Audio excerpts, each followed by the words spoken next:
a century educate a person. शिक्षा का क्या महत्व है, इन 3 शब्दों में, 3 वाक्यों में हम लोग बराबर समझ सकते हैं कि अगर 1 साल का ही प्लानिंग है तो उसके लिए आप खेती कर लो, कोई प्रॉब्लम नहीं। 10 साल का आपका प्लानिंग है तो आप एक बीज बो दो, 10 साल में आपको मिलेगा।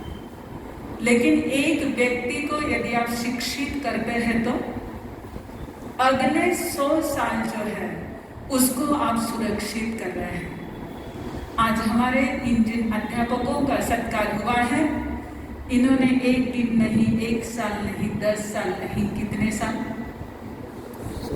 100 सालों को सुरक्षित करने वाली एक पीढ़ी को तैयार करने का प्रयास किया हुआ है।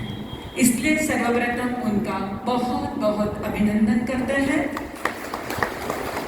शिक्षा ये हमारे देश को आगे और पीछे दोनों तरफ मोड़ने वाली चीज है।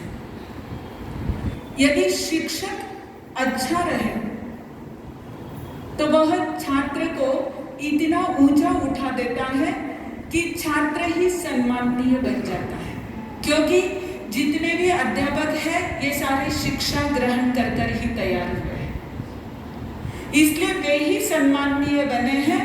हमारे यहाँ पर इसीलिए कहा है विद्वान सर्वत्र पूज्यते, कि एक बार आप शिक्षा हासिल कर लेते हैं, सही तरीके से हासिल कर लेते हैं तो आप पूजनीय बन जाते हैं। ये शिक्षा जो है ये दुनिया का सर्वश्रेष्ठ दीपक माना गया है, और शिक्षक जो है वो एक दीप से लाखों दीप प्रज्वलित कराने वाला एक दिव्य व्यक्तित्व माना गया है। आप लोग ऐसे ही लाखों दीपों को प्रज्वलित करते हुए आज इस सम्मान को उपलब्ध हुए हैं। शिक्षक कौन होता है, इसकी भूमिका को अगर देखा जाए तो कहते हैं कि एक रोते हुए बच्चे को अपने माता पिता से अलग कर एक अनजान क्षेत्र में लेकर जाने वाला उसके सबसे बड़ा दुश्मन अगर कोई है तो आप नहीं सोचेंगे कि ऐसा क्यों बोल रहे हैं। पर याद करो अपने बचपन को, जिस दिन हमको पहली बार स्कूल में जाने के लिए माँ लेकर जा रही थी, बार बार हम क्या कह रहे थे, हमको नहीं जाना है। पर शिक्षक हमारी उंगली पकड़कर हमको क्लासरूम में लेने की कोशिश कर रहा था, और हमको वो हमारा सबसे बड़ा दुश्मन लग रहा था कि ये हमको माता पिता से अलग कर रहा है। लेकिन आगे जाकर यही शिक्षक जो होता है ये सबसे गहरा दोस्त बन जाता है। A for Apple, B for ball सिखाने वाला ये जो अध्यापक होता है, ये शुरुआत में थोड़ा सा कड़क लगता है, नहीं आने पर डांटने वाला एक अधिकारी लगता है, लेकिन वही अध्यापक जब अपनी गोद में बच्चे को उठा लेता है तो वो बच्चे की दूसरी माता बन जाता है। इसलिए क्या कहते हैं, mother is the first teacher of life and teacher is the second mother of life. जब रोते हुए बच्चे को सिखाते समय में आप गोदी में ले लेते हैं, आप उसकी माँ बनने का भी सौभाग्य प्राप्त कर लेते हैं। ये बच्चे का सबसे बड़ा खौफ जो होता है वह टीचर होता है। वह सबसे ज्यादा किसको डरता है, अपने माता पिता से भी ज्यादा वह टीचर को डरता है कि वे मुझे डांट देंगे। लेकिन बच्चे का सबसे बड़ा ख्वाब भी टीचर ही होता है, क्योंकि बच्चों को उंगली पकड़कर आगे ले जाकर आकाश की ऊंचाई तक छुआता है वो कौन होता है, टीचर ही होता है, जो उसे जमीन पर चलते हुए आकाश को छूने की ताकत दिखाता है।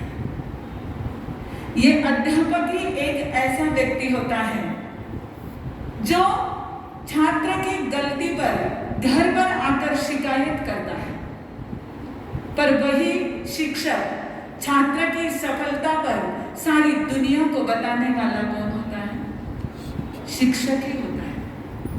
ये शिक्षक की भूमिका जो है ये विद्यार्थी के बचपन से लेकर पूरे जीवन तक चलती है, क्योंकि शिक्षा चाहे हम स्कूल में या कॉलेज में ग्रहण करें, यूनिवर्सिटी में ग्रहण करें, लेकिन उसका उपयोग कहाँ तक होता है? हमारी सारी जिंदगी तक होता है। इसीलिए कहा जाता है कि ज्ञान एक ऐसी इन्वेस्टमेंट है जिसके आधार पर बना हुआ आदमी जिंदगी भर अमीर रहता है, फिर कभी गरीब नहीं रहता। हम पैसे इन्वेस्ट कर देते हैं, उस पर हम कुछ समय के लिए अमीर बन सकते हैं, लेकिन हमारे जितने साल ज्ञान में चले जाते हैं वे ज्ञान फिर से हमसे कोई चुरा नहीं सकता, कोई हमसे छीन नहीं सकता है। और ऐसे ही ज्ञानवंत पुरुष सबसे पहले रहे हमारे डॉक्टर सर्वपल्ली राधाकृष्णन, जिनकी जन्म जयंती पर हम शिक्षक दिन मनाते हैं। क्यों मनाते हैं पता है? कब से इसकी शुरुआत हुई जानते हैं? नहीं पता। केवल इतना पता होता है कि डॉक्टर सर्वपल्ली राधाकृष्णन का जन्मदिन हम शिक्षक दिन के रूप में मनाते हैं। कब से शुरुआत हुई है इसकी?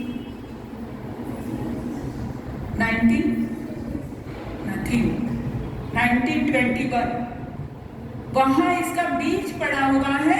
62 से सेलिब्रेशन की शुरुआत हुई है, जब डॉक्टर राधाकृष्णन मैसूर यूनिवर्सिटी से कलकत्ता यूनिवर्सिटी में दर्शन के प्राध्यापक के रूप में जा रहे थे। पहले उन्होंने फिलोसॉफी डिपार्टमेंट में मैसूर यूनिवर्सिटी में काम किया, और जब वहां से वे कलकत्ता यूनिवर्सिटी में जा रहे थे, कहते कि वे इतने सर्वप्रिय प्राध्यापक थे कि उनके जाने से विद्यार्थियों को बहुत दुख हो रहा था। उनके विदाई समारोह का आयोजन किया गया, अनेक भाषण हुए। भाषण के बाद में उनको स्टेशन तक पहुंचाने के लिए जो बग्घी तैयार की गई थी, उस बग्घी में उनको बिठाया गया, और जब बग्घी चलाने का मौका आया तो उसमें जुते हुए घोड़ों को निकाल दिया गया, और सारे विद्यार्थियों ने वो बग्घी खींचकर उन्हें स्टेशन तक पहुंचाया। और उस समय जब स्टेशन से विद्यार्थी विदा ले रहे थे, उस समय वे बार बार कह रहे थे कि सर हम आपको बहुत याद करेंगे, हमारी जिंदगी भर हम नहीं भूलेंगे। तब सर ने कहा था, मेरी याद ऐसी रोकर मत करो, मेरी याद किसी कार्यक्रम में मत करो, लेकिन मेरा जन्मदिन जो है वो शिक्षक दिन के रूप में मनाओ। ये प्रस्ताव भी उनका ही था। उनके पास बहुत सारी डिग्रियां थी। अगर आप उनकी जिंदगी कभी पढ़ोगे तो पता चलेगा कि बहुत सारी डिग्रियां उनके पास में थी, लेकिन जब उन्हें पूछा गया कि आपको अनेकों पदों से सम्मानित किया गया है, आप सामाजिक क्षेत्र पर, राजकीय क्षेत्र पर, अनेक क्षेत्रों में आपको सम्मान मिला हुआ है, लेकिन आपको इन सभी सम्मानों में सबसे ज्यादा गौरव किस पर है? तब उन्होंने कहा था कि मेरी अध्यापक डिग्री पर मुझे सबसे ज्यादा गौरव है। मैं शिक्षक बनना सबसे ज्यादा पसंद करता हूँ, क्योंकि शिक्षा से ही सब कुछ हासिल हो सकता है। इसलिए आज आप लोगों पर भी सबसे ज्यादा गौरव है कि आप लोग इस अभिनंदन के योग्य बने हैं। आप लोग प्रातिनिधिक रूप में हैं, लेकिन आज जो भी लोग इस शिक्षा के क्षेत्र में कार्य कर रहे हैं, उन सभी का ही आज बहुत बहुत अभिनंदन है, क्योंकि राष्ट्रपति डॉक्टर राधाकृष्ण भी थे, और आज के हमारे राष्ट्रपति भी पहले शिक्षक ही रहे हुए हैं। इन्होंने हमको ये बता दिया है कि एक अध्यापक ही देश को सच्ची तरह से समझ सकता है, बच्चों का निर्माण कर सकता है, बच्चों को देश के लिए तैयार करने वाला भी एक अध्यापक ही होता है। मैं आप लोगों से भी उम्मीद करूंगी कि जैसे विवेकानंद ने कहा है कि हम शिक्षा ग्रहण कर रहे हैं, लेकिन शिक्षा का स्वरूप कैसा होना चाहिए, तब उन्होंने कहा था कि we want that education by which character is formed, strength of mind increase, intellectual is expanded, and by which one can stand on one's own.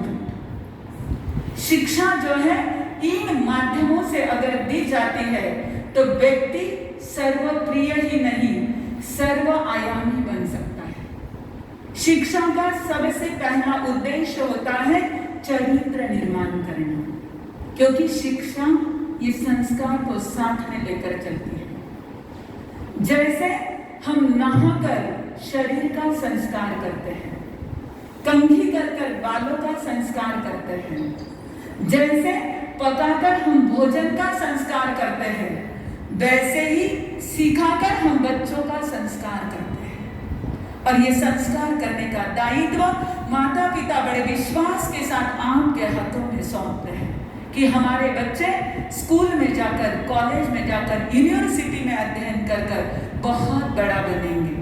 और ये सब जिम्मेदारी आप लोगों पर होती है। और जैसे मिट्टी संस्कारित होकर घड़ा बनती है, मिट्टी संस्कारित होकर घड़ा बनती है, वैसे बुद्धि संस्कारित होकर विद्या बनती है। इसलिए विद्यार्थी नहीं कहा जाता, विद्यार्थी कहा जाता है। आपके हाथ में आया हुआ बच्चा केवल बुद्धिवादी नहीं बने, वह विद्यार्थी बन जाए। उसके जीवन में आया हुआ यह अक्षर श्रुत जो है, ये अक्षर श्रुत उसके जीवन को विद्याधारी बना दे। और ये विद्याधारी बनाने का बहुत बड़ा कार्य आप लोग करते हैं। इससे ही व्यक्ति के चरित्र का निर्माण होता है। सबसे पहली बुनियाद स्कूल में पड़ती है। और इसीलिए मैं प्री प्राइमरी में पढ़ाने वाले जो शिक्षक हैं उनका अभिनंदन करती हूँ कि वे पहले उनकी शिक्षा को चरित्र का बल देते हैं। शिक्षा से मानसिक स्तर का विकास होता है, स्ट्रेंथ ऑफ माइंड इंक्रीज होती है। बच्चा जब प्राइमरी में आता है उस समय में वह अपनी मानसिक शक्तियों के साथ जूझता है। अपने भीतर कौन सी क्षमताएं पड़ी है इनको वो टटोलता है। और आप लोग अनेकों विषयों का अध्ययन करवाकर उसकी जीवन जीने के लिए लगने वाली मानसिक क्षमता को बढ़ाते हैं।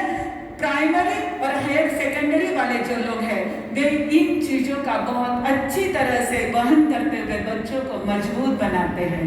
और उसके बाद इंटेलेक्ट इज एक्सपांडेड। जब बच्चे आगे बढ़ते हैं उनके भीतर में रहा हुआ जो कौशल्य है वो कौशल्य पूरी तरह से बाहर आता है। बच्चे युवा बन जाते हैं। और एक युवा जो होता है वह देश का सक्षम नागरिक यदि बन जाता है तो संपूर्ण देश को आगे ला सकता है। इसलिए मैं आप लोगों का जो आगे बढ़ा रहे हैं, कॉलेज में, यूनिवर्सिटी में बच्चों को तैयार कर रहे हैं, उन सभी का भी बहुत बहुत अभिनंदन करती हूँ। आप जैसे शिक्षक हर स्कूल को, हर कॉलेज को मिले, हर यूनिवर्सिटी ऐसे शिक्षकों को यदि तैयार करती है तो हमारा भारत देश आज जिन चीजों से गुजर रहा है, जिन चीजों की समस्याएं उनके सामने है, वे सारी समस्याओं का हल निकल सकता है। मैं फिर से एक बार कहूंगी, ये सारी समस्याओं का हल आप लोग निकाल सकते हैं, क्योंकि विद्यार्थी में सपने बोने का काम भी आप करते हैं, उसे संकल्प में परिवर्तित करने का काम भी आप करते हैं और उसे सिद्धत्व तक पहुंचाने का काम भी आप करते हैं। और ये बात हमने हमारे जीवन में भी देखी है। हमने भी स्कूल का अध्ययन किया और स्कूल का अध्ययन करने के बाद जब इस मार्ग पर आए तो हमारे संन्यास का जो प्री प्राइमरी था, संन्यास का जो प्राइमरी सेशन था, हायर सेकेंडरी सेशन था, उन सभी सेशन में हमको गुरु मिले। हमारे गुरुदेव राष्ट्र संत आचार्य सम्राट पूज्य श्री आनंद ऋषि जी महाराज साहब, जिन्होंने उम्र के 13वें साल में दीक्षा ली, लेकिन उम्र के 92 साल तक वे निरंतर अध्ययन करते रहे, अध्ययन की प्रेरणा देते रहे। हमारी गुरुवर्या पूज्य श्री किरण प्रभा जी महाराज साहब, वे जब तक अपनी जिंदगी जीती रही तब तक वे वैसे स्कूल से 4ठी कक्षा ही पढ़कर आई थी, लेकिन आगे जाकर उन्होंने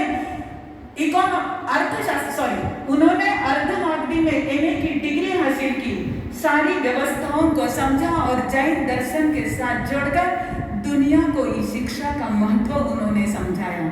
यहाँ पर 15 साल पहले हम लोग आए थे। उस समय प्रबुद्ध विचारक पूज्य श्री आदर्श ऋषि जी महाराज साहब के साथ हम लोग आए थे। वे स्वयं अपनी वैचारिक क्षमता को बहुत ऊंचाई पर रखते हैं। उनके माध्यम से आनंद ऋषि जी हॉस्पिटल, आनंद धाम, आनंद ऋषि जी नेत्रालय आदि अनेक संस्थाएं समाज का उत्थान करने के लिए बनाई गई है, जहां पर किसी जाति और वर्ग का भेद नहीं है, संपूर्ण मानव जाति वहां पर स्थान पाती है। और उसी समय हमारी मल्लेश भैया पुरवंत से पहचान हुई थी। प्रतिदिन प्रवचनों का कलेक्शन करने के लिए एक सफल पत्रकार के रूप में वे यहाँ पर उपस्थित होते थे और अपनी वैचारिक स्थिति जो है उस समय में उन्होंने हमको बताई। हमें ये ध्यान में आया कि ये बहुत वैचारिक स्तर के व्यक्ति है और आज 15 साल के बाद में जब उनका ये उत्कर्ष देख रहे हैं कि बीते वर्षों से वे इन सामाजिक उपक्रमों के साथ जुड़े हुए हैं ही, साथ में धार्मिक कार्यक्रमों में भी वे पूरी तरह रुचि रखते हैं। साधु संतों के प्रति भी उनकी बहुत गहरी आस्था है और समाज को ऊंचाई पर ले जाने की उनके भीतर में एक हलचल है। जैसे अभी कहा कि वो आंदोलन चला रहे हैं, मैं उनके लिए भी मंगल कामना करती हूँ कि ऐसे ही आंदोलन वे निरंतर चलाते रहे, समाज के अच्छे व्यक्तियों को आगे लाते रहे और उसके साथ स्वयं भी आगे बढ़ते रहे। इन्हीं मंगल भावनाओं के साथ ओम शांति।